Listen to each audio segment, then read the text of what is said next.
Today's episode is also powered by one of our proud Kickstarter Season 3 backers and their game Nouvelle France, which just launched to Kickstarter.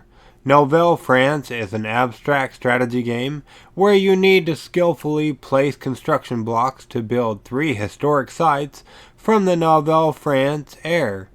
Outwit your opponents and thereby gain points. Add to that 3 further ways to either bettering your score or hindering your opponents. Take that game like the Leafs like. Be on the lookout or come back and listen to our interview with the publisher on Saturday the 14th of September and back Nouvelle France before 10 October.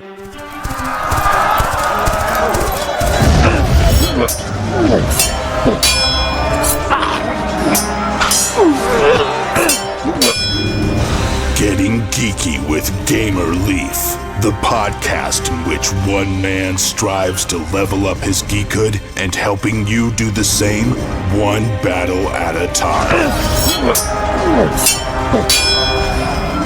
Now, let's get geeky with Gamer Leaf.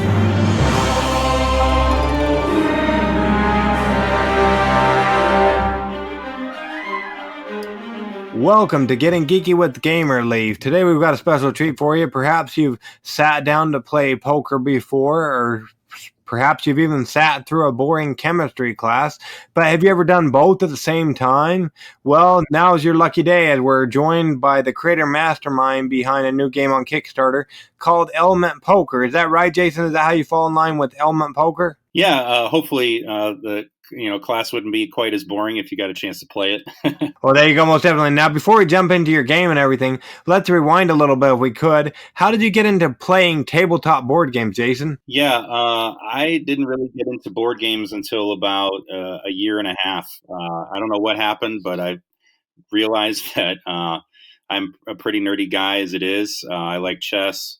I just kind of into games, but I never really got into tabletop, and then got over to Gen Con. I live in Indiana, and it's been kind of crazy since then. Can't stop backing games or buying them, and then now I run a board game club at my school. Awesome. So what game got you into it? You said Gen Con. Was there a bunch of games you started with, or what was the first game that said, oh, I got to get into this? Yeah, it wasn't like one game like hit me in the face, and it was like, I have to own this, and then they just kind of, I don't remember kind of what was the first major. I mean, I've bought Twilight Imperium. I've got Gloomhaven, all the bigger ones that I don't have enough time to play.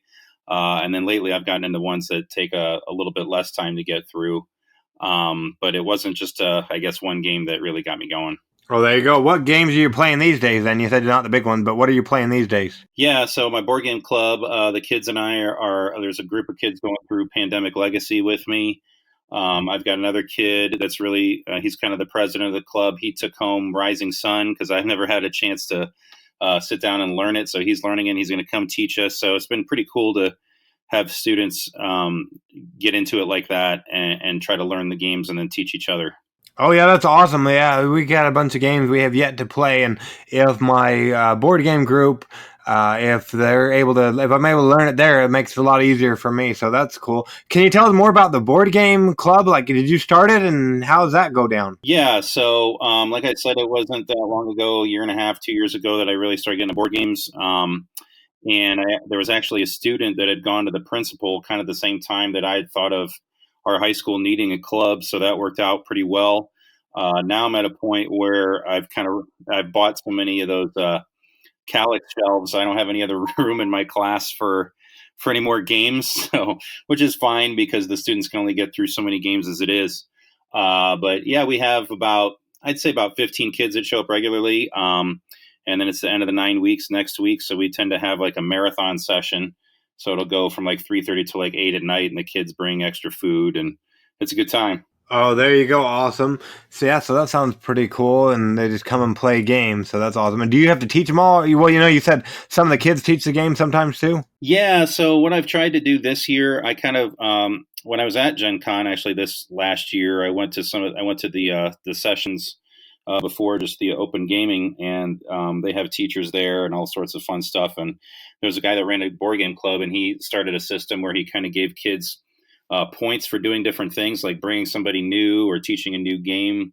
and then there's like rewards at the end of the year. So like I said, I've got so many games in my hands, so I'm going to try to do a couple of giveaways at the end of the year to kids that have been a really good job at teaching others and stuff like that. There you go, awesome. And something else you did, you decided to create a board game, and word on the street is on Kickstarter right now. What can you tell us about Element Poker? Yeah, so I teach science. I've taught, let's see, I think it's my 13th year, so it's been a while. I've been in education, and I got connected not too long ago with Genius Games. They make, I'm sure you've heard of a lot of their science type games, um, and I just had some ideas of my own. And one that stuck in my head. I've played poker for a long time. I've been in the World Series. I never won anything huge, but I like to pretend I'm a professional poker player. And yeah, it just kind of made sense to me to sit down and say, okay, there's 52 cards in a deck. Can we take 52 elements and make kind of a different version of poker, where instead of just you sticking the elements on a card, players have to actually pair up elements based on their properties. So I know this is an audio podcast. People can't see this, but of course you can see on the Kickstarter how this all works. Longer story short, you've got icons in the upper left where you pair up the cards based on their properties. And then depending on what category they fit in, metal, non-metal, so on, that determines the suit of the card. So Element Poker, if you've ever played any kind of regular poker at all, it'll take you about 2 minutes to understand just the slight differences. It's not exactly like poker, but it's enough that if you've played any kind of card game, and really even if you haven't, it doesn't take a long time to get learning. And the fun for me was, like I said, I'm a teacher, so I tested it out on my students. I had a kind of a natural prototyping group there, and they told me when I first developed it, because I had two icons in the upper left, they're like, this is just too much. It takes too long. It's too complicated. So my students actually helped me simplify the game a lot, which was really cool. Now I can show them kind of what the final product is looking like. Awesome. So per se, me and you sat down to play Element Poker. What's my turn going to look like, or how's it look compared to regular poker? Yeah. So if you play Texas Hold'em, if you're familiar with the rules of Texas Hold'em, it's essentially the same as far as if you play with that variation, you're going to get two cards that you don't show anybody else, and you're going to try to make the best hand possible, whether that's a 3 or 4 of a kind, or you're trying to make a flush or a straight. A straight is possible in Element Poker instead of regular poker, where you go, 10 Jack Queen King Ace or something like that. You've got to connect their atomic numbers. So another component of the cards is their atomic numbers in the upper right. And so if you get 5 of those in a row, you have a straight in Element Poker. But one of the differences is I didn't pick the first 52 elements of the periodic table. So for example, I jumped around, like element 92 is, if I remember right, I should know. I think element 92 is plutonium, and that's the highest number card in the game. But since I jump around, it's a little bit harder to make a straight and get 5 in a row. So if you play according to the rules I include in the game, a straight is actually more valuable than a full house. So that's a little bit of a variation on regular poker too. Okay, cool, awesome. And so during playtesting, besides the iconography, was there ever anything they told you had to scrap because it just wouldn't work for the game? Yeah, so the icon, the main thing was just, getting through, helping them understand how it worked and making sure that each hand didn't take too long. Teenagers don't want to sit there for forever and they want a game that's going to flow pretty quickly. And the cool thing about Element Poker is you're basically learning without having to, and this is going to sound kind of weird, but without having to actively learn. I don't know if that makes any sense. You kind of learn indirectly because you're pairing things up based on their properties. Each card has a characteristic of every element. And through that, you're learning through that process. So my students had a lot of fun with it. They kept asking to play all the time. Of course, I can't say, hey, we're going to play my game for the 12th day in a row, or my principal probably going to have a problem with that.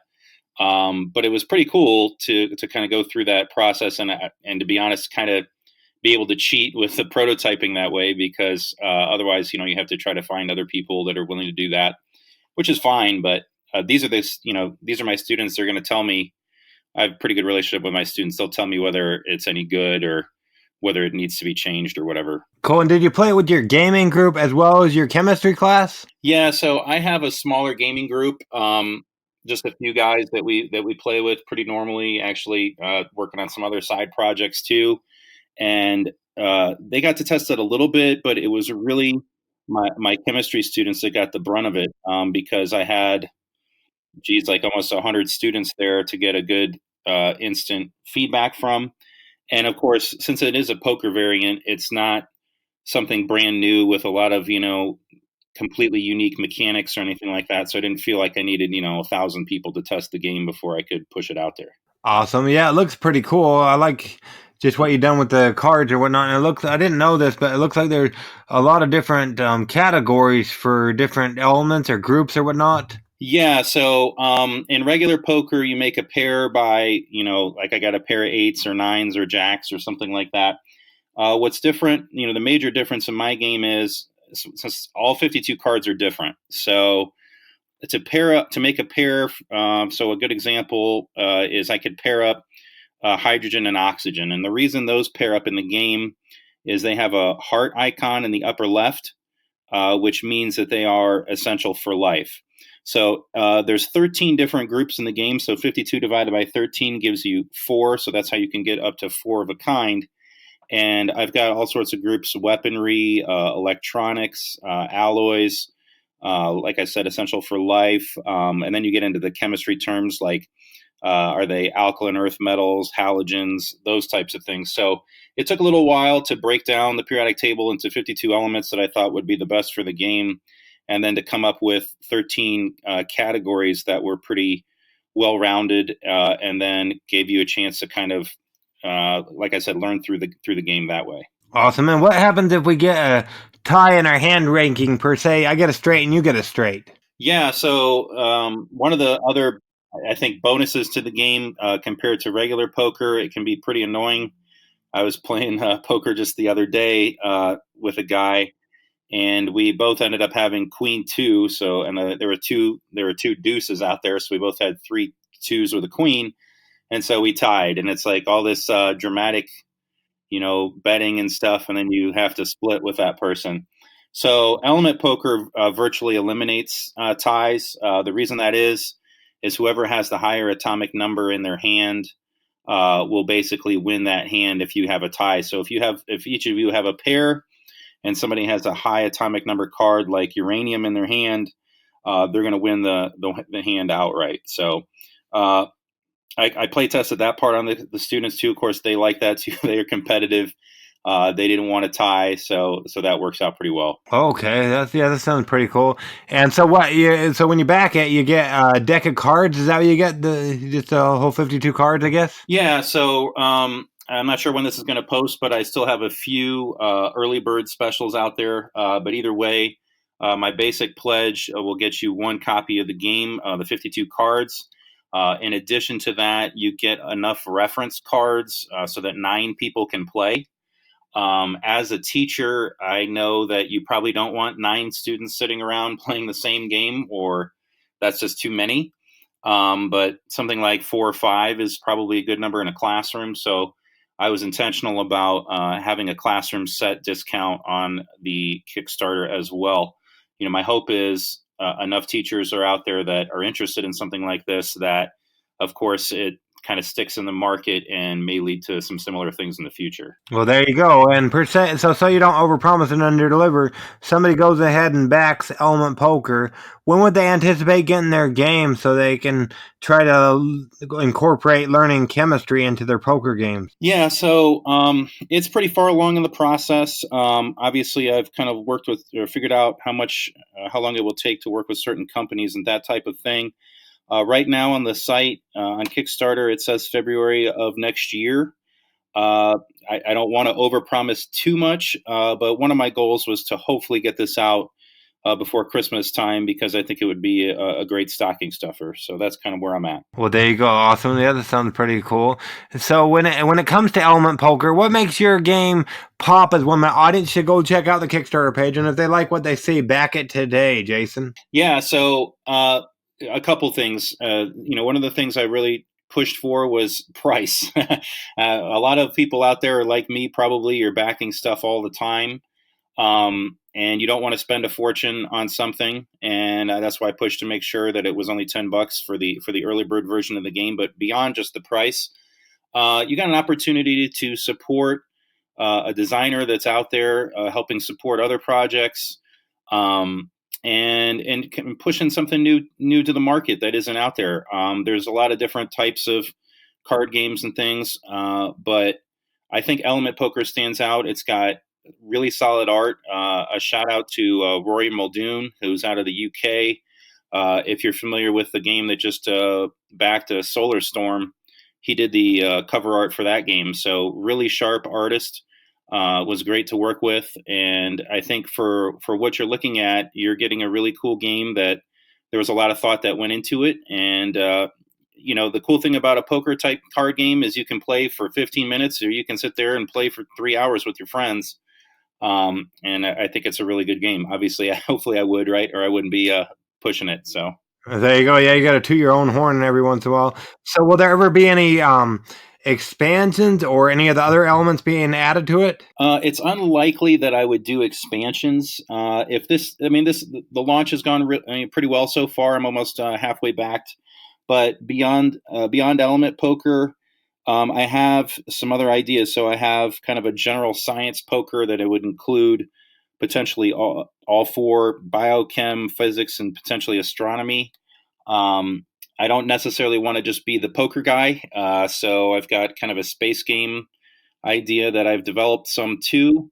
So it's kind of fun to be where I'm at. I'm trying to figure out, do I want to continue this road as far as simpler card games, or do I want to venture out and try something a little bit more complicated? But to answer your question, it's probably not going to be an expansion. It's just it doesn't really lend itself to that. Yeah, I could add more elements potentially, but I think that this is a good product on its own. Oh, there you go. Awesome. And word on the street is this isn't your first Kickstarter, but it's your first Kickstarter in the gaming community. What's the difference have you seen? Yeah, so I had a couple other things going on. So my brother did a poetry book, but longer story short, it's a really great community out there. Kickstarter is awesome for developing and backing games, and I've been happy to be a part of other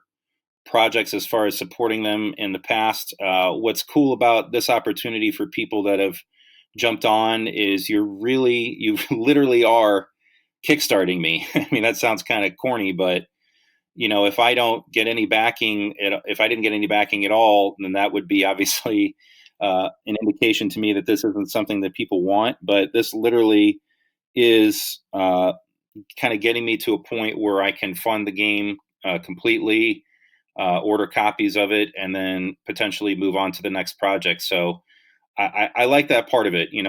I try to kind of jump into Kickstarters for other people that are really starting out in something new. Not that veteran Kickstarters are bad by any means, but you kind of feel special being that kind of chipping in to help that person kind of get over the hump, if that makes sense. Yeah, most definitely. So that's pretty cool. Yeah, I always like to do that as well. So yeah, and this looks like a really cool game. Plus, I think shipping in the U.S. is only $3. Is that right? Yeah. So again, like I said, I try to keep it relatively cheap and affordable for people. Nobody really wants to pay $50 for a deck of cards. And as you go up, as you order more decks, you're still not paying a fortune because it's a deck of cards. So I can put it in a pretty decent padded envelope or whatever, and send it out without having to charge an arm and a leg. So. Well, there you go. Yeah, so anybody listening, make sure you head on over and check out Element Poker. That'll be on Kickstarter through the actually Halloween, 31st of October. But you don't want to dilly-dally. You don't wait until later on in the day because it ends at 5 a.m. Mountain Standard Time that day. So that's pretty cool. Now, somebody's listening later on down the road, Jason, after the Kickstarter is fulfilled and everything. You talked about a couple other things that you might be bringing to the table. Can you tell us more about that space game? Or Yeah, without giving away all my secrets, I don't know that, people are pretty good about not stealing things. Long story short, I just have a passion for injecting real science and real content into things. And I really do enjoy space games. Like I said, I have Twilight, Imperium, I have Gaia Project, I have Eclipse, a lot of the common ones that people like. And I feel like there's something that's a little bit missing when it comes to a little bit more real exploration, particularly when it comes to the actual exoplanets and other things that are out there. So, looking to create a game that incorporates real space programs from different parts of the world and allows you to explore, but also has kind of some twists when it comes to how do we even know real planets and things are out there before we explore. So it's not just a blind. It's probably going to incorporate hex tiles, but it's not just a blind, flip them over and go like a betrayal style. There's a little bit more strategy involved, and you would have a certain amount of money incorporated to your space program and reputation and things like that. So I know I'm kind of jumping around with that one, but that's kind of where I'm at with that.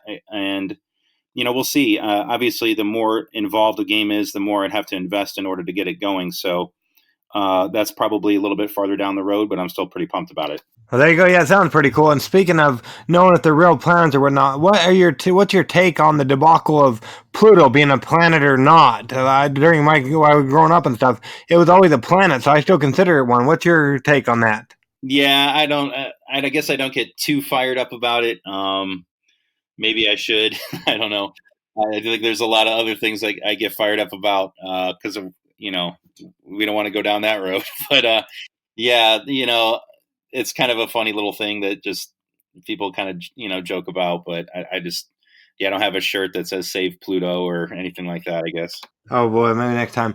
Well, there you go. Awesome. Now, we don't want to keep you all day, Jason, so minus coming there to your hometown to stalk you, how can people go about keeping up with you and everything that you're doing over there with the games that you might come out with in the future over at Engage Games? Yeah, so easy way to get to Engage Games is we're on Facebook. So there, Instagram, Twitter.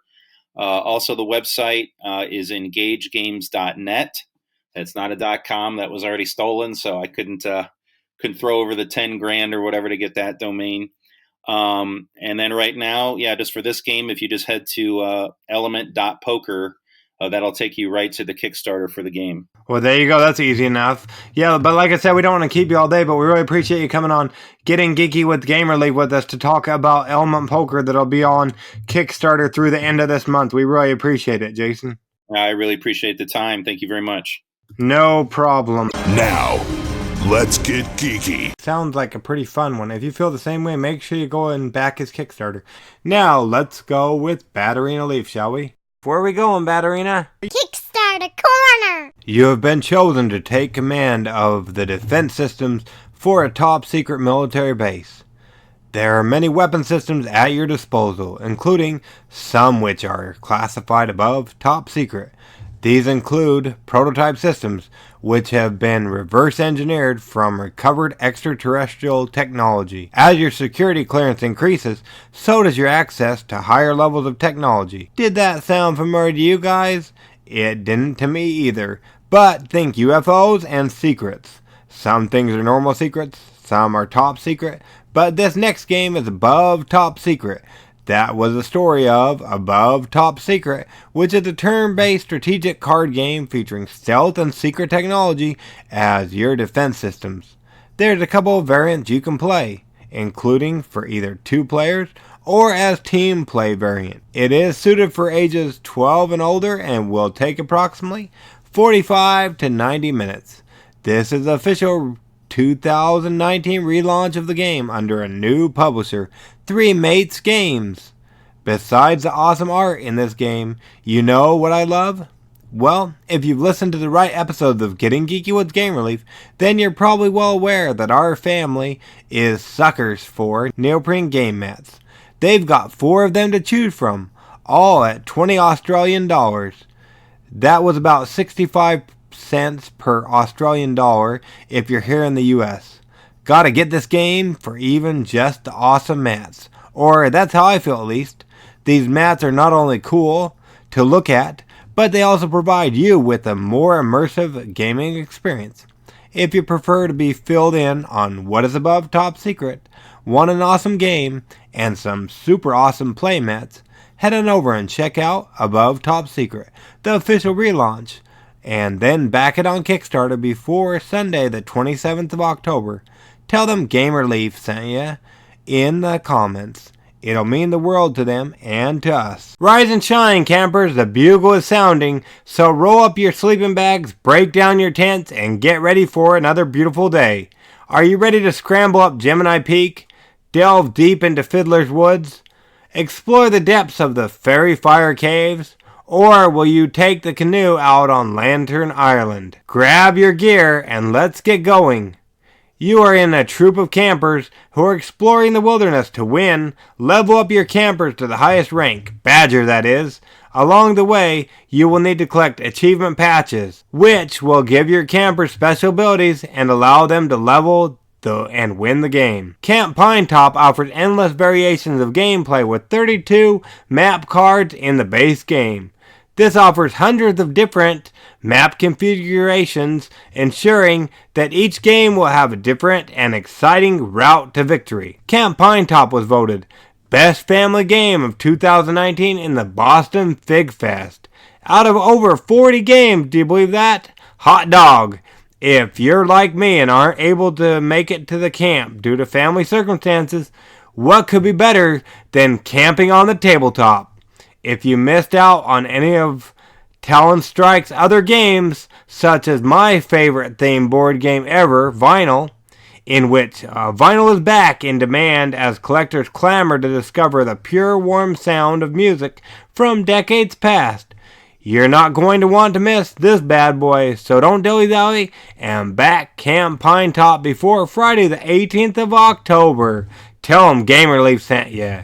If you've listened to our show at all, you've probably noticed that I'm a sucker for first-time creators and their new games being on Kickstarter. Well, I am. Plus, it may have slipped once or twice that I'm a USAF or United States Air Force veteran. So, with great honors, I bring you the next game, which has been created by a 20-year Air Force veteran. Did y'all see the Saints and Scoundrels card game that just recently launched to Kickstarter?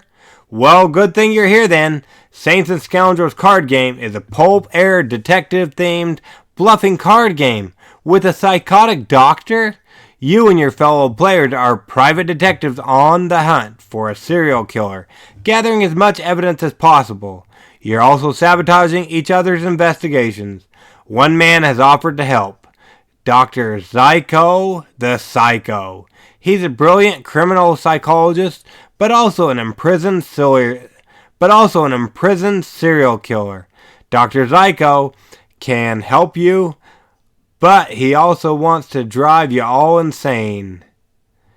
If you're listening before the end of September, make sure you're subscribed, as I'm going to have this fellow vet on to tell us all about his game that looks awesome. So make sure you subscribe to Getting Geeky with Gamer Leaf in your podcast catcher so you don't miss an episode.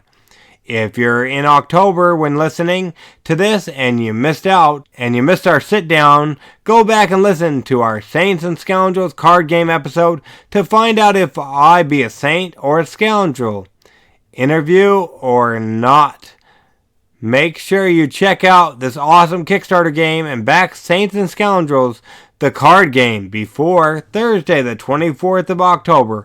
Tell 'em Gamer Leaf sent ya. If you liked any of the games we talked about in today's episode, make sure you check out their Kickstarter campaigns to show them and us a little love.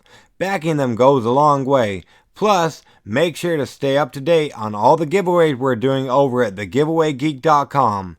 There will be at least 2 to 3 new giveaways going live over there next week. It's our least favorite time as well as yours, so until next episode, make sure you go ahead and get geeky, stay geeky, and bring others in the geek fold by sharing our episodes with others, as well as keeping up with the giveaways we're doing over at thegiveawaygeek.com.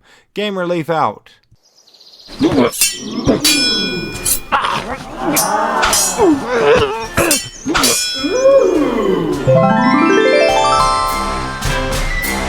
Gamer Leaf levels up. Tune in next week to see if Gamer Leaf's luck holds up.